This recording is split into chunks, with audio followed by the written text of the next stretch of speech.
तीर्थराज प्रयागराज के लिए समूचे भारत के सभी प्रमुख रेलवे स्टेशनों से सीधी ट्रेन सुविधा मौजूद है, जहां से आप ट्रेन पकड़कर आ सकते हैं। आज मैं मां गंगा, मां यमुना, मां सरस्वती के त्रिवेणी संगम दर्शन स्नान के साथ साथ यहां मौजूद प्राचीन मंदिरों और देव स्थानों के दर्शन और उनके महात्म्य को भी आपको दिखाऊंगा और महाकुंभ में मौजूद साधु संतों के अखाड़ों में अनेक दिव्य साधु संतों के दर्शन भी करवाऊंगा। विष्णु पुराण के अनुसार जब बृहस्पति मेष राशि में और सूर्य मकर राशि में होता है तो महाकुंभ होता है। ऐसा हर 12 वर्ष में होता है। धर्मनगरी प्रयागराज में महाकुंभ को लेकर उत्तर प्रदेश सरकार एवं केंद्र सरकार प्रशासन की शानदार तैयारियां की जा चुकी हैं, ताकि श्रद्धालु विश्व के सबसे बड़े मेले में आनंद से दर्शन और स्नान कर सकें।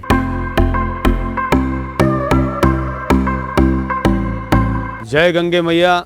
मैं नागेश कुमार कौशिक प्रयागराज की धरती से, पावन धरती से आप सभी को सादर नमस्कार। आज प्रयागराज पहुँचे हैं, तीर्थराज इसे कहा जाता है और गंगा नदी के तट पर मैं मौजूद हूँ। माँ गंगा पतित पावनी माँ गंगा का अविरल प्रवाह आपको दिखाई देगा, जहाँ पर लोग है माँ गंगा में स्नान भी कर रहे हैं। ये दशाश्वमेध घाट है, जहाँ ठीक सामने ही ब्रह्मा जी का वह मंदिर ब्रह्मेश्वर और दशाश्वमेध महादेव का मंदिर सामने मौजूद है, जहाँ पर ब्रह्मा जी ने सर्वप्रथम सृष्टि के निर्माण के पश्चात यज्ञ किया था।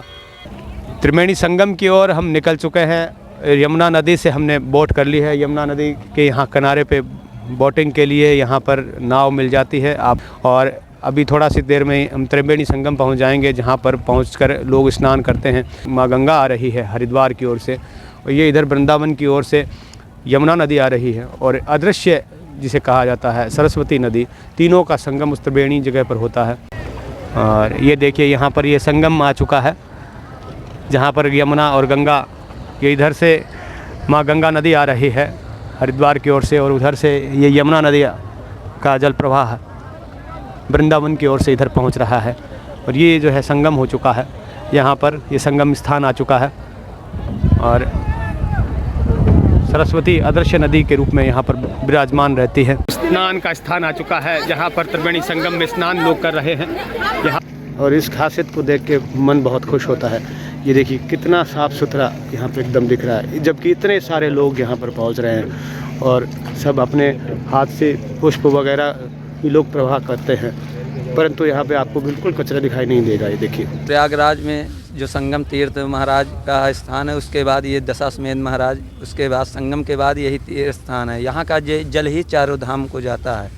जो विश्वनाथ भी लोग ले जाते हैं जल, बाबा बैजनाथ भी ले जाते हैं। चारों धाम में जहाँ भी जल जाता है इसी घाट का जाता है। यहाँ ब्रह्मा जी ने प्रथम यज्ञ किया। पहले यह कच्चा घाट था, यहाँ हम लोगों को अव्यवस्था थी।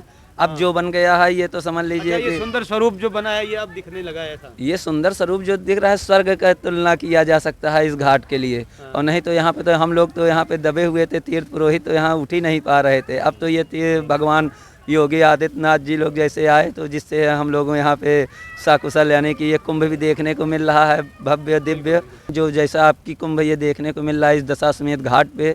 और पूरे प्रयाग में हम लोग तो हर जगह देख रहे हैं, लेकिन ये समझ लीजिए स्वर्ग का नज़ारा बन गया है।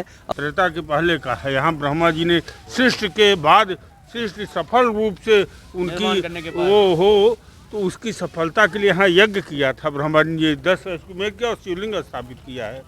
प्राचीन दशाश्वमेध महादेव मंदिर, जहाँ पर प्राचीन दशाश्वमेध महादेव शिवलिंग रूप में विराजमान है।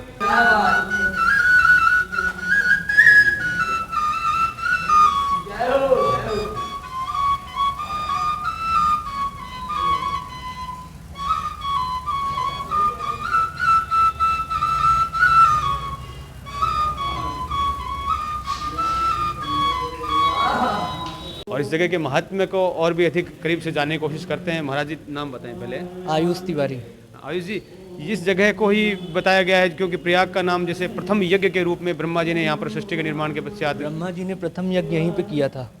औरंगजेब आया था यहाँ पे अपनी मजार बनवाने के लिए, मगर यहाँ पे उसने जब तलवार मारी शिवलिंग पे तो उसमें से खून निकलने लगा, तब उसने यहाँ से जा करके आगे अपनी मजार बनाई हुई है। यहाँ पर जैसे 2 शिवलिंग स्थापित हैं। यहाँ पे दशाश्वमेश्वर हैं और ब्रह्मेश्वर महादेव हैं, दोनों ब्रह्मा जी ने हैं। जिसे स्थापित किया उन्हें ब्रह्मा जी ने दशाश्वमेश्वर को स्थापित किया था, मगर जब वो शिवलिंग पे तलवार मारा तो वो जा करके फिर बगल में दूसरा ब्रह्मेश्वर महादेव बनाया गया। सामने एक कुआं भी बना हुआ है, ब्रह्मा जी ने वही कुआं से जल निकाल करके तब यहाँ पे यज्ञ किया था।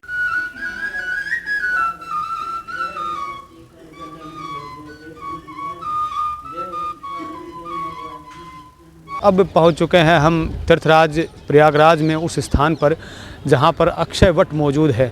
कहते हैं ये अक्षय वट अनादिकाल से मौजूद है और जब इस धरती पर प्रलय आ जाएगा उस वक्त भी यह अक्षय वट मौजूद रहेगा।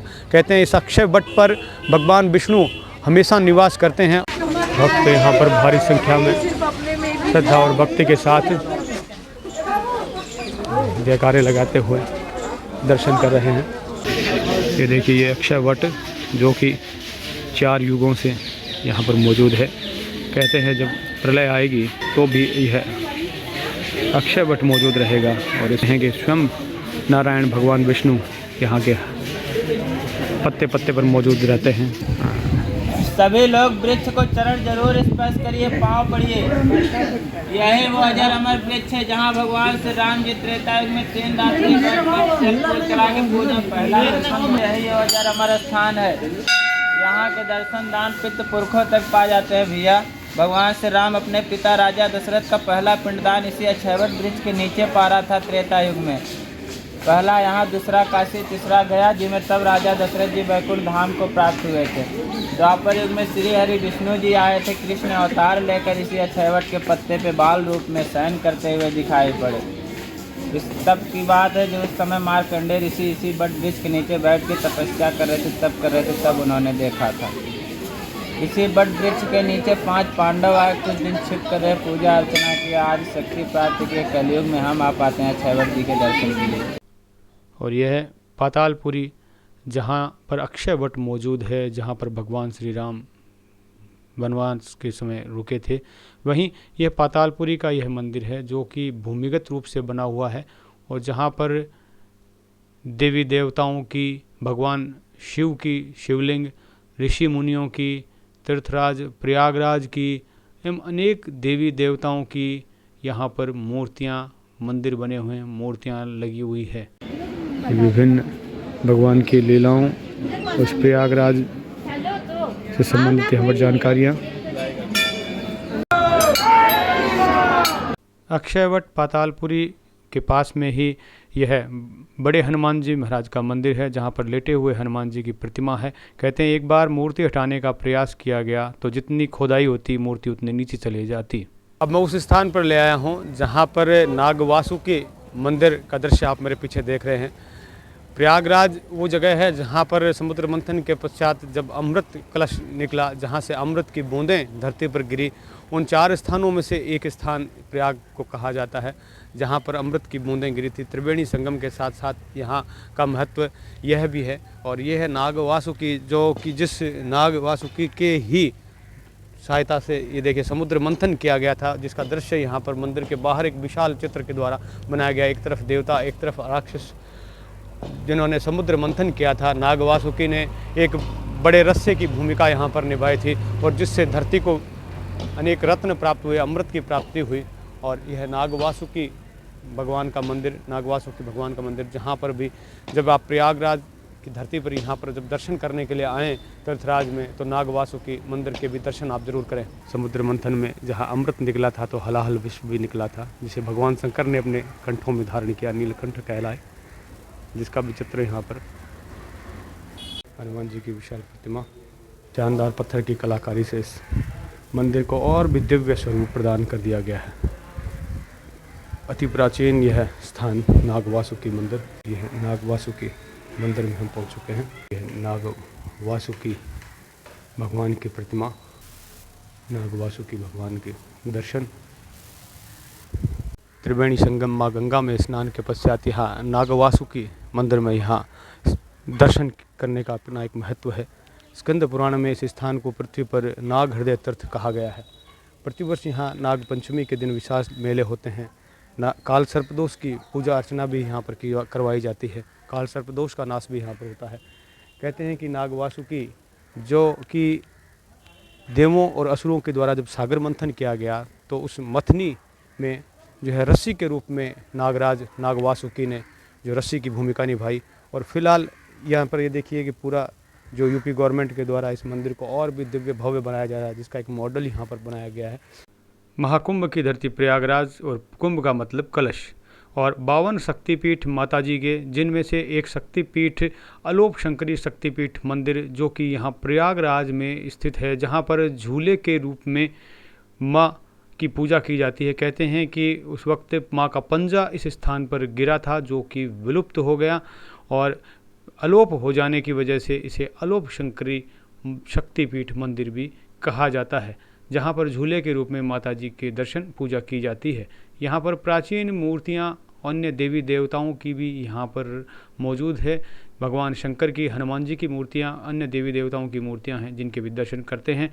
और ये है आदि शंकर मंडपम मंदिर, जो कि जिसे श्री आदि शंकर विमान मंडपम मंदिर के रूप में कहा जाता है, जो कि यह 4 मंजिला विशाल मंदिर पातालपुरी के बड़े हनुमान जी मंदिर के नज़दीक ही यहाँ स्थित है, जहाँ भी आप दर्शन करने के लिए आ सकते हैं। नमस्कार दोस्तों, मैं नागेश कुमार कौशिक और अब ले आया हूँ मैं आपको ऐसे दिव्य स्थान पर जहाँ पर महर्षि भारद्वाज का आश्रम स्थित है। इसी जगह पर महर्षि भारद्वाज का आश्रम स्थित था जब त्रेता युग में भगवान राम ने अयोध्या में प्रकट हुए थे, जन्म लिया था। और जब वनगमन का समय आता है, जब भगवान राम, माता सीता और लक्ष्मण जी के साथ वनगमन की ओर प्रस्थान करते हैं, तब यहाँ इसी आश्रम में रुकते हैं और आगे का मार्ग जो है महर्षि भारद्वाज है वो आगे का मार्ग प्रशस्त करते हैं।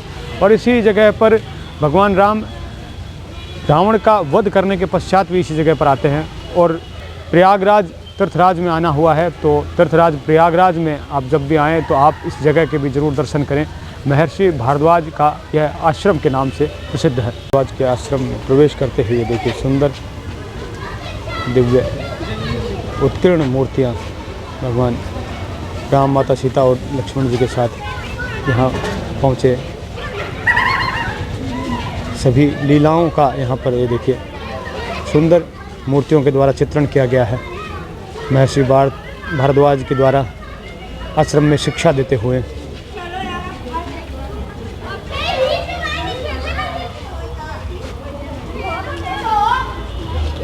धनुर्विद्या का ज्ञान देते हुए वनगमन के समय जब यहाँ भगवान राम आए तो उनको आशीर्वाद दिया, यज्ञ करते हुए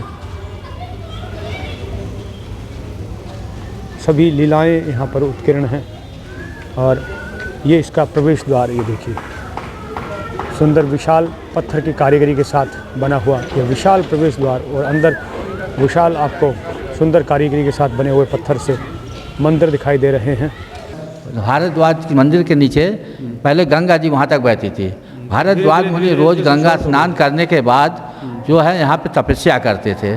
भगवान राम जब वनवास के लिए निकले थे तो वो भी इसी रास्ते से आए थे और उन्होंने भी गंगा स्नान किया और भारद्वाज जी से मिले और उनसे कथा सुना, उन्हीं के यहाँ विश्राम भी किए और उनसे जो है बताया, प्रभु हम वनवास के लिए निकले हुए हैं और रास्ता भटक गए हैं, ज़रा विचार के बताइए कि हम किस दिशा में और कहाँ जाएं। तो इन्होंने कहा ये जो सीधी रोड जा रही है ये आपकी चित्रकूट को जाती है, आप चित्रकूट जाइए, वहाँ पर रहने के लिए आपके लिए सुंदर जगह भी है और खाने के लिए कंदमूल भी हैं। भगवान यहाँ से सीधे चित्रकूट की ओर गए। जब और आगे बढ़े तो उनके हाथों जब रावण का वध हुआ तो रावण एक ब्राह्मण होने के नाते भगवान को ब्रह्म हत्या लग गई। भगवान पुनः जब वनवास करके वापस लौटे तो भारद्वाज मुनि से आकर संपर्क किया तो उनसे पूछा कि प्रभु हमारे साथ ऐसी ऐसी घटनाएं हो गई हैं, ज़रा विचार के बताइए कि हम क्या करें। इन्होंने उनको विधि विधान से इसी भारद्वाज मुनि के आश्रम पर पूजा पाठ करा करके यहाँ से विदा किया। भारद्वाज मुनि बसई प्रयागा भारद्वाज आश्रम प्रभु, ये भारद्वाज आश्रम है, यहाँ का पुजारी बोल रहा हूँ। अब महर्षि भारद्वाज के आश्रम में मौजूद हैं तीर्थराज प्रयागराज में, और उसकी महत्व को समझाने के लिए यहाँ के पुजारी जी यहाँ पर मौजूद हैं। कहते हैं भगवान श्री राम जब वनगमन को गए तो इसी आश्रम में इसी स्थान पर रुके, और जब रावण वध के पश्चात भी उनका यहाँ पर आना हुआ था। दोनों ही समय में उनका यहाँ पर आना हुआ। मैं मुख्य पुजारी कलानिधि गोस्वामी महर्षि भरद्वाज आश्रम कॉरिडोर से बोल रहा हूँ। भगवान श्री राम जब रावण को मारे ब्रह्म हत्या का श्राप लगा था तो भगवान वन को जाते हुए इसी आश्रम में 3 दिन विश्राम किए। पहले वनगमन के समय, हाँ, वह जाते समय हुए भी, और जब रावण को वध किया और लंका विजय के उसके बाद भी यहाँ पे 3 दिन आए, 3 रात इसी जगह विश्राम किए। इस आश्रम का बहुत बड़ा महत्व है क्योंकि यहीं से 20 किलोमीटर दूर श्रृंगवेदपुर था।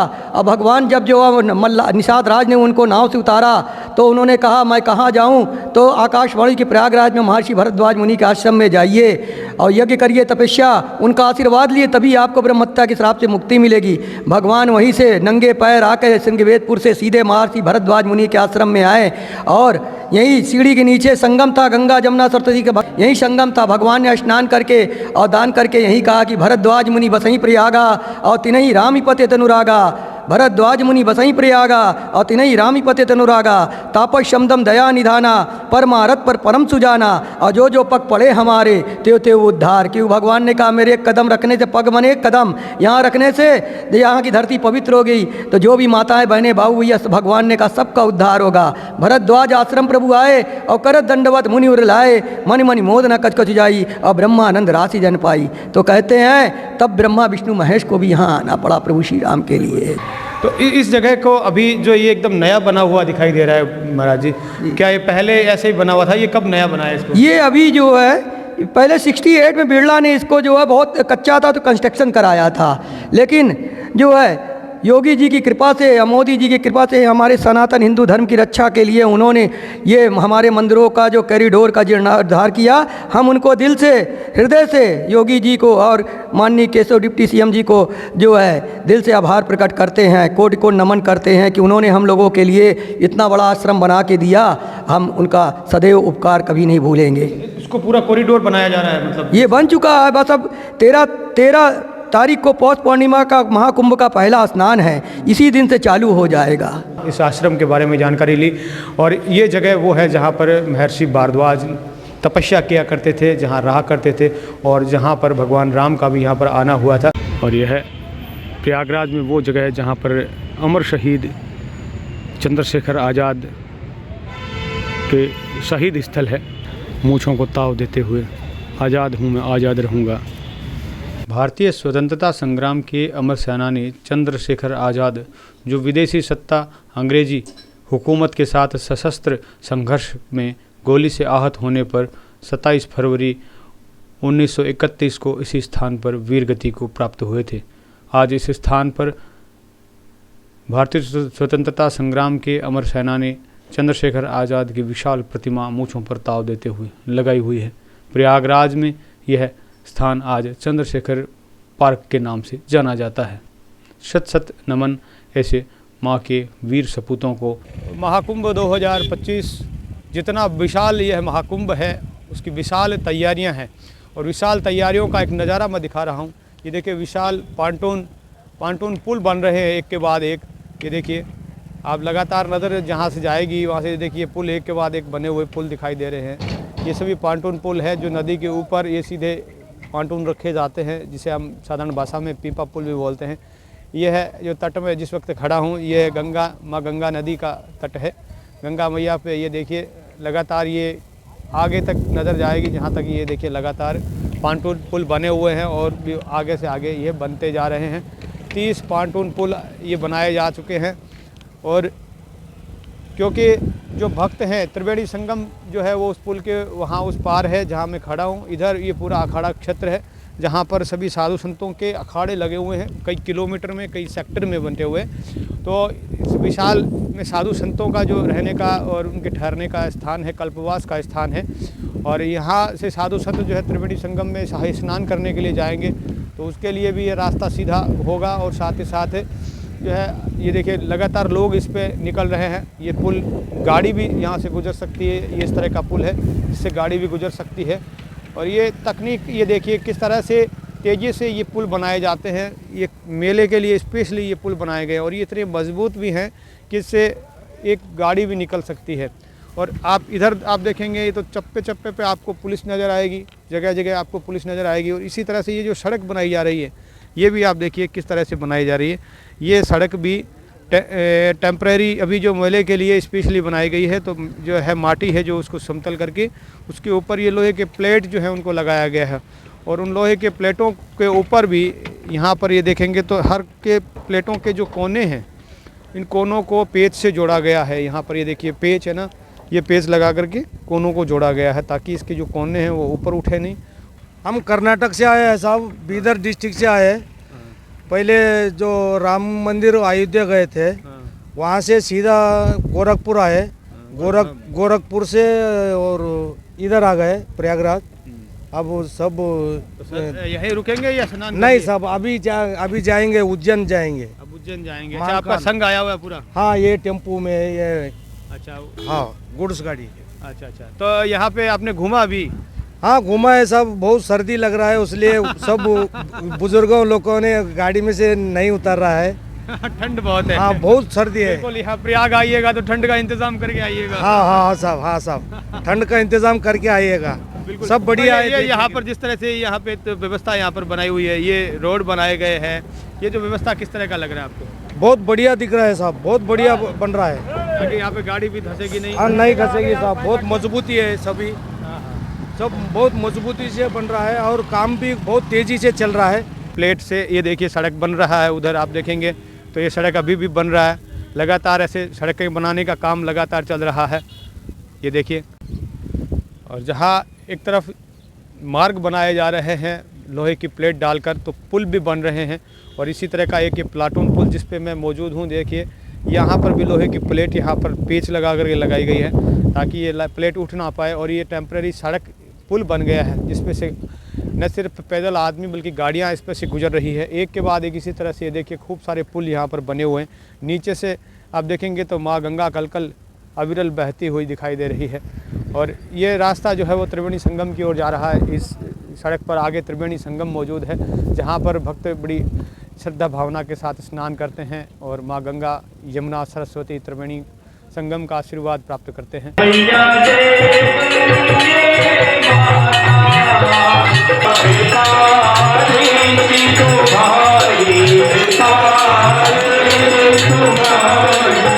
Oh